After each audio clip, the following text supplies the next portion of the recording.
Assalamualaikum warahmatullahi wabarakatuh. Alhamdulillahirabbil alamin wa bihi nasta'inu ala umuri dunya waddin. Shalatu wassalamu ala asyrofil anbiya'i wal mursalin. La haula wala quwwata illa billahil aliyil azim. Amma ba'd. Yang saya hormati Ibu Inayatul Farihah MPD selaku dosen ilmu pendidikan.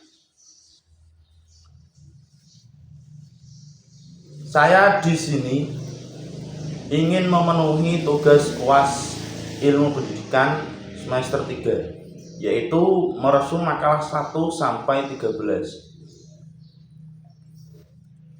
Makalah yang pertama yang berjudul memahami makna dan hakikat pendidikan. Makna pendidikan menurut KBBI, pendidikan adalah proses pengubahan sikap dan tata laku seseorang atau sekelompok yang dalam usaha mendewasakan manusia melalui pengejaran dan pelatihan. Ki Hajar Dewantara menyebutkan bahwa pendidikan sebagai usaha menuntun segenap kekuatan kodrat yang ada pada anak agar dapat mencapai kesempurnaan hidup. Yang kedua, hakikat pendidikan. Hakikat pendidikan adalah proses interaksi manusia yang bertujuan untuk mengembangkan potensi individu, mencakup aspek jasmani, akal, dan jiwa. Dalam konteks Islam, hakikat pendidikan mencakup pengembalian nilai ilahiyah dan pembentukan karakter yang baik. Yang ketiga, hakikat pendidikan dirumuskan sebagai berikut. Keseimbangan antara kedaulatan murid dengan guru. Usaha persiapan murid menghadapi perubahan lingkungan yang pesat. Pendidikan meningkatkan kualitas kehidupan. Pendidikan berlangsung seumur hidup. Pendidikan kuat untuk merupakan prinsip ilmu. Yang keempat, manfaat pendidikan. Manfaatnya adalah 1. Meningkatkan pengetahuan dan keterampilan. 2. Membentuk pembentukan karakter dan etika. Yang ketiga, membuka peluang kerja lebih banyak. Yang keempat, meningkatkan kemampuan berpikir. Yang kelima, meningkatkan kesehatan dan kesejahteraan. Yang keenam, meningkatkan kemampuan berpikir. Ketujuh, meningkatkan rasa percaya diri.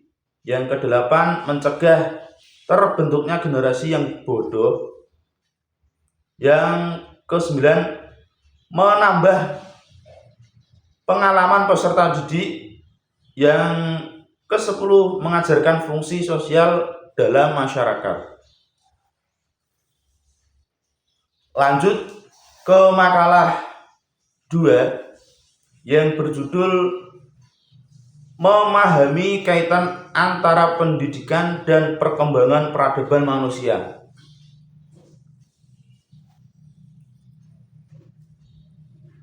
1. Pengertian peradaban manusia secara umum. Sepanjang sejarah, interaksi manusia dengan objek serta lingkungan sekitar merupakan hal yang saling berkaitan dan tak dapat dipisahkan. Pada hakikatnya, manusia merupakan makhluk pencari makna dan pembuat karya, akan selalu terkait dengan kondisi terciptanya. Sebuah pola pikir dalam sebuah masyarakat lalu akan membentuk budaya dengan cakupan yang lebih luas serta membentuk sebuah tatanan peradaban. Yang kedua, sebuah peradaban yang tinggi seharusnya bisa menjaga keagungan, memberikan kepuasan terhadap fisik, estetika, psikis, dan kreativitas manusianya. Tanda terwujudnya peradaban menurut Ibnu Khaldun adalah berkembangnya ilmu pengetahuan seperti fisika, kimia, geometri, aritmetik, astronomi, optik, kedokteran, dan lain sebagainya. Bahkan maju mundurnya suatu peradaban tergantung atau saling berkaitan dengan maju mundurnya ilmu pengetahuan. Contoh, 1. Organisasi sosial, 2. Berkebudayaan tinggi, yang ketiga cara berkehidupan yang sudah maju. Lanjut ke makalah ketiga yang berjudul memahami unsur-unsur yang ada dalam proses pendidikan. Nomor 1, tujuan pendidikan. Menurut Supriyadi, tujuan pendidikan harus mampu menyesuaikan diri dengan kebutuhan zaman dan masyarakat yang relevan dengan tuntunan zaman yang terus berkembang, sehingga lulusan dapat menjadi individu yang kompeten dan adaptif dalam menghadapi berbagai tantangan hidup. Tujuan pendidikan tidak dapat bersifat statis. Sebaiknya ia harus terus dievaluasi dan disesuaikan agar tetap relevan dengan dinamika yang terjadi dalam masyarakat. Yang kedua, kurikulum. Kurikulum adalah kumpulan rencana dan pengaturan yang menentukan materi serta kompetensi yang akan disampaikan dalam pendidikan. Penyusunan kurikulum yang baik harus melibatkan analisis mendalam terhadap kebutuhan peserta didik, perkembangan ilmu pengetahuan, serta tren teknologi yang ada. Kurikulum yang relevan dan responsif dapat membantu peserta didik untuk tidak hanya memahami materi, tetapi juga untuk menerapkan dalam kehidupan nyata. Nomor 3, metode pengajaran. Metode pengajaran merupakan strategi yang digunakan oleh pendidik untuk menyampaikan materi kepada peserta didik. Dalam prakteknya, terhadap berbagai metode yang dapat dipilih, seperti ceramah, diskusi, simulasi, dan pembelajaran berbasis proyek. Setiap metode mempunyai kelebihan dan kekurangan masing-masing yang dapat mempengaruhi tingkat interaksi dan pemahaman peserta didik terhadap materi yang diajarkan.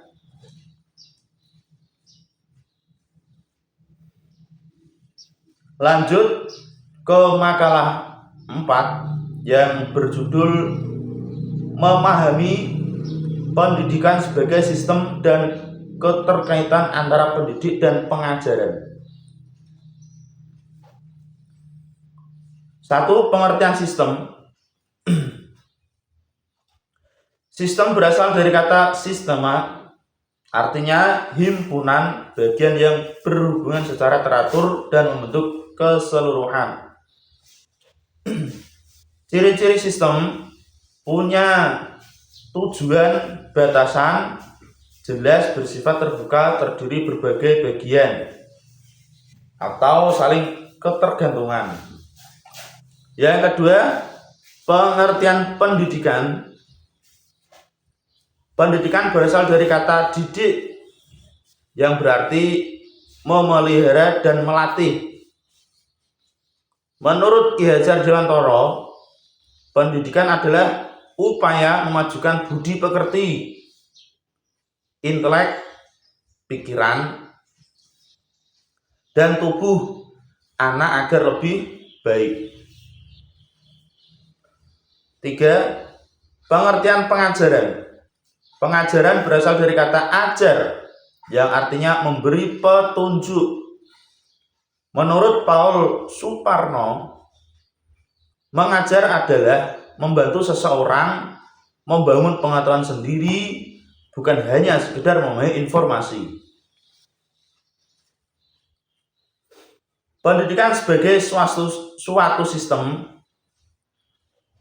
Pendidikan adalah usaha mencapai tujuan melalui bimbingan, pengajaran, dan pelatihan. Pendidikan nasional diatur oleh Undang-Undang Nomor 2 Tahun 1989 dengan tujuan mempersiapkan peserta didik untuk masa depan. Lanjut ke makalah 5 yang berjudul Landasan Pendidikan dan Penerapannya. 1. Pengertian landasan pendidikan menurut para ahli pijakan dasar yang digunakan dalam dunia pendidikan dan memiliki peranan penting dalam menentukan tujuan pendidikan.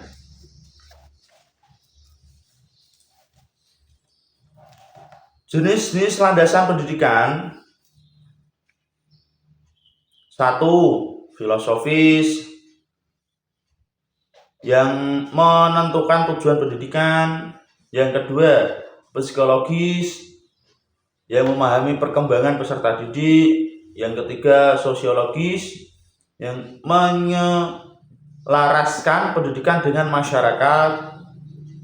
Dan yang terakhir, historis, mengambil pelajaran dari sebuah pendidikan. Landasan pendidikan, filosofis, sosiologis, dan historis memiliki peran penting dalam membentuk arah dan praktik pendidikan. Keterkaitan antara landasan ini menghasilkan sistem pendidikan yang relevan, yang kebutuhan peserta didik dan masyarakat.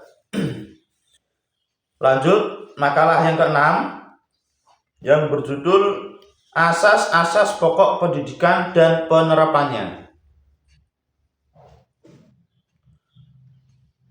Pengertian asas pendidikan merupakan sesuatu kebenaran yang menjadi dasar atau tumpukan berpikir, baik pada tahapan perancangan maupun pelaksanaan pendidikan.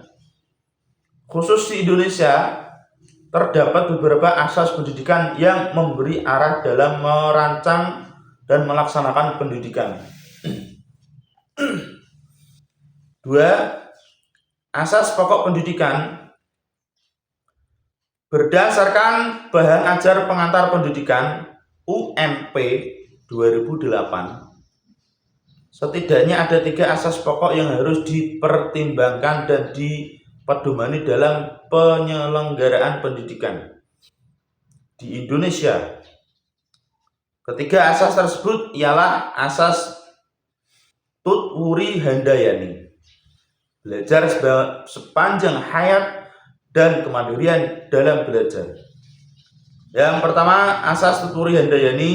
Yang kedua, asas pendidikan seumur hidup. Yang ketiga, asas kemerdekaan dalam belajar. Asas pendidikan adalah pertimbangan yang digunakan dalam penyelenggaraan yang dilandasi oleh pemikiran-pemikiran tentang bagaimana layaknya pendidikan. Lanjut ke makalah 7 yang berjudul Lingkungan Pendidikan dan Memanfaatkan Lingkungan Pendidikan. Lingkungan pendidikan mencakup 1. Tempat lingkungan fisik, keadaan iklim, keadaan tanah, keadaan alam, dan kebudayaan. Yang kedua, lingkungan serta lembaga pendidikan bersifat positif apabila memberikan pengaruh sesuai dengan arah dan tujuan pendidikan.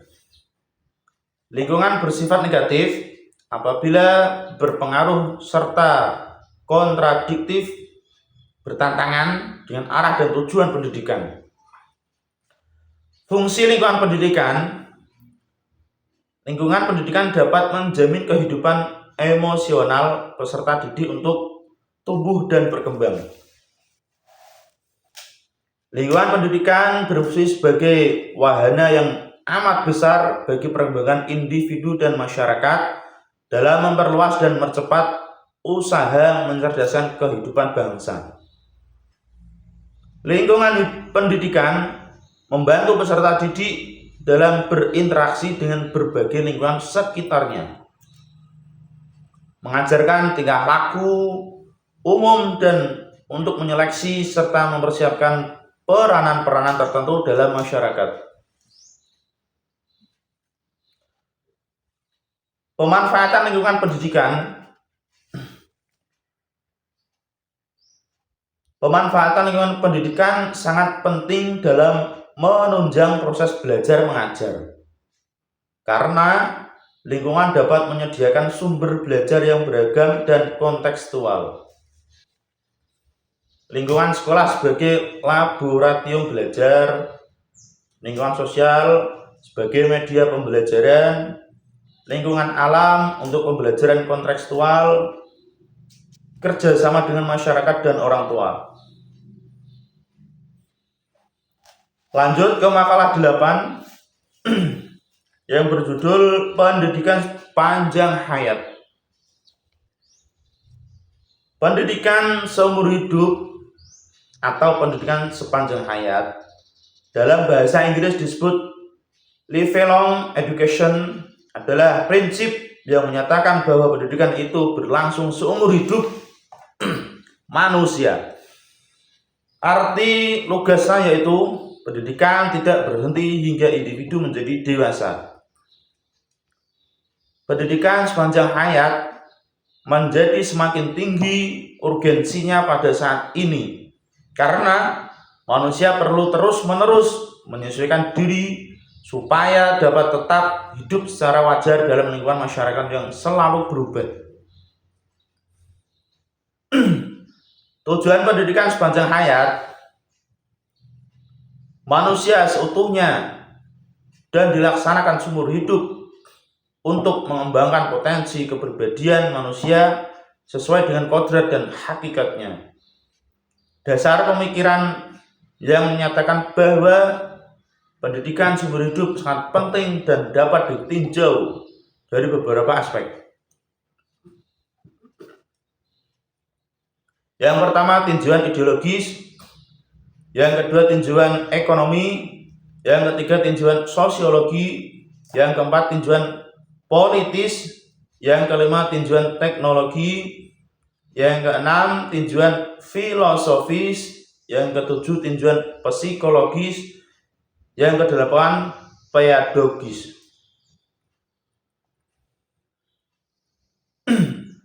Arah dan alasan pendidikan seumur hidup kepada orang dewasa dan kepada anak-anak. Bentuk dan cara pendidikan sepanjang hayat. Konsep belajar sepanjang hayat sering pula dikatakan sebagai belajar berkesinambungan dengan terus-menerus belajar. Lanjut ke makalah 9 yang berjudul Memahami Cara Mengidentifikasi Hakikat Masalah Pendidikan dan Kategorisis Permasalahan Pendidikan.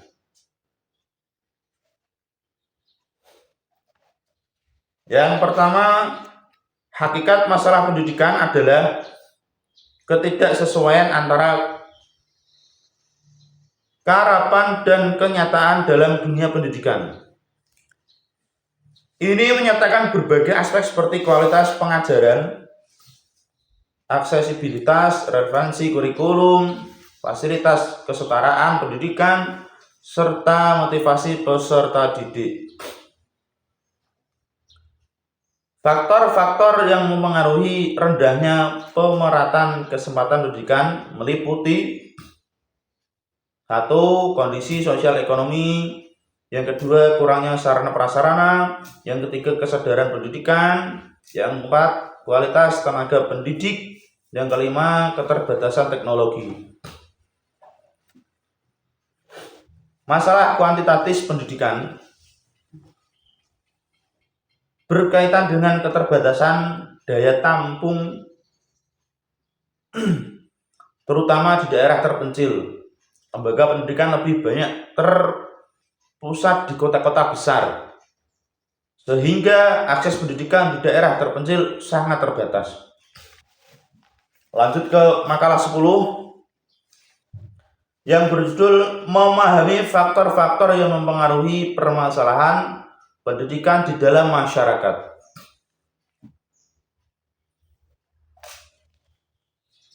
Permasalahan pendidikan di masyarakat dipengaruhi oleh berbagai faktor yang saling terkait.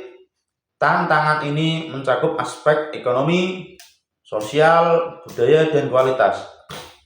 Pendidikan itu sendiri, renjahnya sarana prasarana, menurunnya kualitas pendidik, menurunnya kualitas siswa, kurikulum yang tidak relevan. Solusi permasalahan rendahnya kualitas pendidikan di masyarakat Indonesia. Kualitas pendidikan di Indonesia sampai saat ini masih rendah jika dibandingkan dengan negara lain.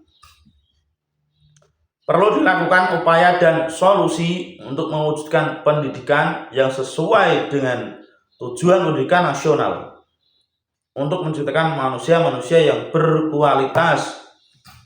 Lanjut ke makalah 11 yang berjudul konsep pengembangan peran manusia dan pendidikan dalam pembangunan.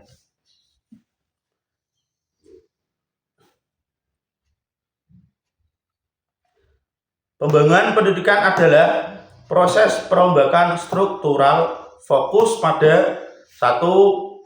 Peningkatan partisipasi pendidikan, 2. Efisiensi dan efektivitas pendidikan. Yang ketiga, relevansi pendidikan. Tujuan utama pembangunan nasional adalah melindungi segenap bangsa Indonesia, memajukan kesejahteraan umum, mencerdaskan kehidupan bangsa, dan yang terakhir, mewujudkan ketertiban dunia berdasarkan kemerdekaan.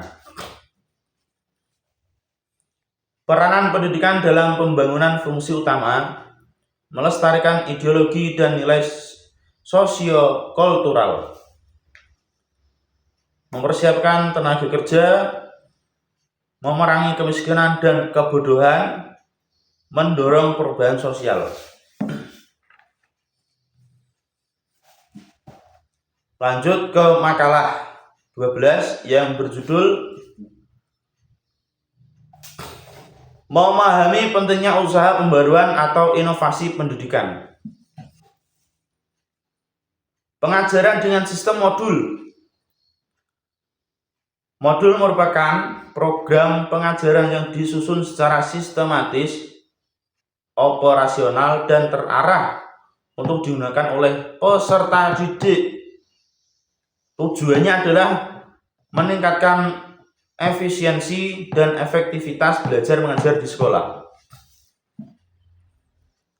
Pengajaran alam sekitar mendekatkan peserta didik dengan lingkungan sekitarnya, menekankan pembelajaran langsung melalui pengalaman dan observasi. Lanjut ke makalah 13 yang berjudul memahami cara menganalisis sistem pendidikan nasional.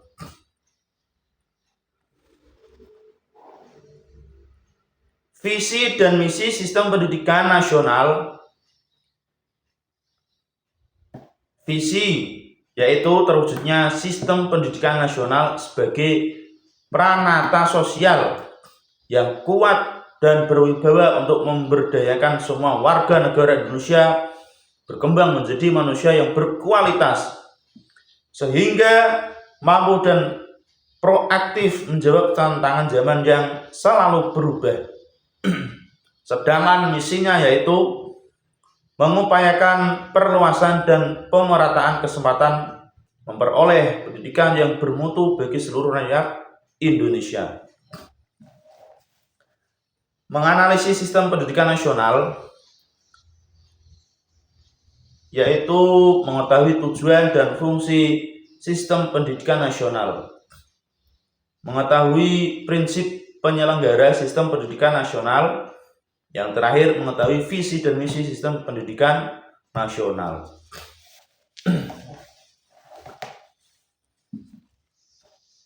Baik, sekian dari video kali ini yang isinya resuman makalah 1-13. Cukup sampai di sini. Sekian dari saya, Ridho Mutakin. Assalamualaikum warahmatullahi wabarakatuh. Bye bye.